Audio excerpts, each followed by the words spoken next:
You know, I'm starting to get the impression that the big wigs over at 20th Century Fox just constantly forget that they own the movie rights to Marvel characters other than X-Men. Because it seems like every time they do something other than X-Men, it's just so they can maintain the rights. I mean, take for example the first Fantastic Four movie that they did back in the 70s. It was only made so they could maintain the rights to the characters, and they didn't even intend to release it. And they even went out of the way to lie to everyone who was involved. Yeah, hold on a second. Yeah? Wait, what? It came out in 1994? But it doesn't even look like it. What? Who? Oh. Well, thank you. Okay. This came out in 1994, just so they could maintain the rights of the characters, and it was produced by Roger Corman. Wow. And then, not too long after that, we had yet another attempt at the Fantastic Four in the movies. And really, the only positive thing that could be said about both of those movies is that it gave Michael Chiklis the chance to play the one character he has wanted to play his whole career. And he is arguably the only good thing in those movies. Now, less than 10 years later, we are presented with a fourth attempt at the first family of comics. And how is it? Oh boy. I didn't think it was humanly possible, but the universe actually managed to present us with a movie that is actually worse than Pixels. I know, it's hard to believe, but it's true. And you know why? Because at the very least, we all knew that Pixels didn't even have a shred of possibility of being any good. We knew from the get-go, based on people involved, that it was going to be horrible. There was no question about it.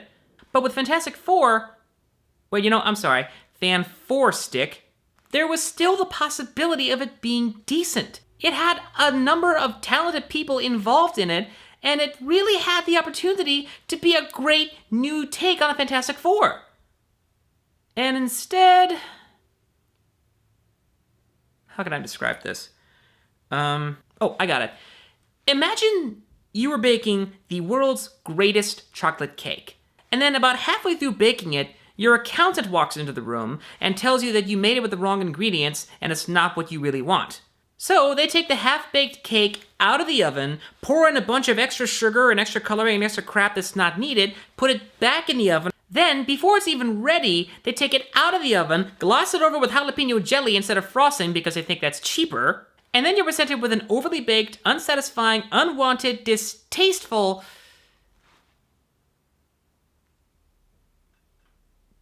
turd. Anyway, the film is a retread of their origin story, because of course it's an origin story, starring younger actors ostensibly playing younger versions of the characters. Which isn't really a bad idea in my opinion, as these people are genuinely talented actors, but unfortunately their talent is genuinely wasted in this movie. Anyway, in this iteration of the characters, the Kennedy-era space race is replaced with modern-era dimensional race. Basically, they're building a new means of dimensional transport instead of space transport. So they build a machine and use it to travel to another dimension, or another planet, it's not very clear, at which point there is a massive accident which gives them all their powers. And that is literally all that actually happens in this movie. During my review for Pixels, I commented that it felt like it was the first draft of the script. This is even worse. This isn't so much a filming of the first draft of the script as it is filming the beat sheet of a script that doesn't even exist yet. This isn't a movie. This is an elaborate PowerPoint presentation of things that could be a movie, that wants to be a movie, and that could potentially have more movies made in the future. This is Fox's equivalent of Sony's desperate attempt to maintain the rights to Spider-Man before they finally give him back to Marvel. Which, by the way, given how horrible this film is, we can all congratulate Marvel on getting their toys back. Because let's face it, Fox isn't going to pay this off in any other way. But honestly, what makes this movie so god-awful is that not only is it a bad superhero movie, it's a bad movie in general. It fails at everything. It fails at the editing, it fails at the cinematography, it fails at the direction, it fails in the writing, it fails in the composition, it fails in the pacing, it fails in the acting. Oh dear God, does it fail in the acting. I don't know how frustrated you have to be as a director to get such poor performances out of 4 genuinely talented actors, but they managed to pull it off here. It also doesn't help that the material that they're given is just horrible. It's like it was written by that brooding goth kid in the back of the classroom that you didn't pay any attention to in high school. Also, quick question. Does this qualify as a joke? Yeah, I didn't think so.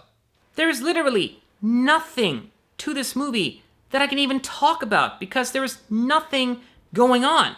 And what stuff that is going on is just pretentious, annoying, dull, lifeless, unjoyful, and just an absolute bore to sit through.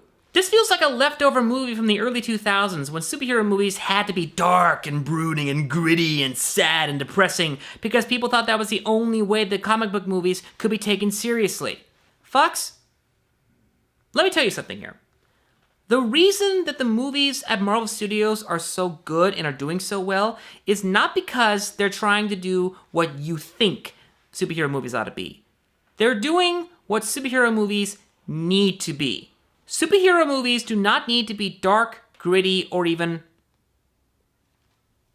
realistic. Superhero movies need to be good movies. Just like any movie needs to be a good movie. And Marvel Studios is the absolute king of making good movies. Not just good superhero movies, good movies. So, Fox, you have 2 options here. 1, surrender the Fantastic Four back to Marvel because they clearly know how to do this job better than you do. So stop wasting everyone's time with your stupid measuring contest. Or 2, stop trying to imitate what Marvel Studios is doing and just make a decent singular movie instead of trying to make something that builds up to more movies. So Fant4stick gets absolutely no recommendation from me whatsoever. In fact, the only thing I can really recommend this movie for is Cruel and Unusual Punishment. Please, don't see this movie. Go see Ant-Man again. Go see Rogue Nation again. Go see The Gift. I hear it's actually pretty good. Ladies and gentlemen, my name is Norman. Thank you for watching.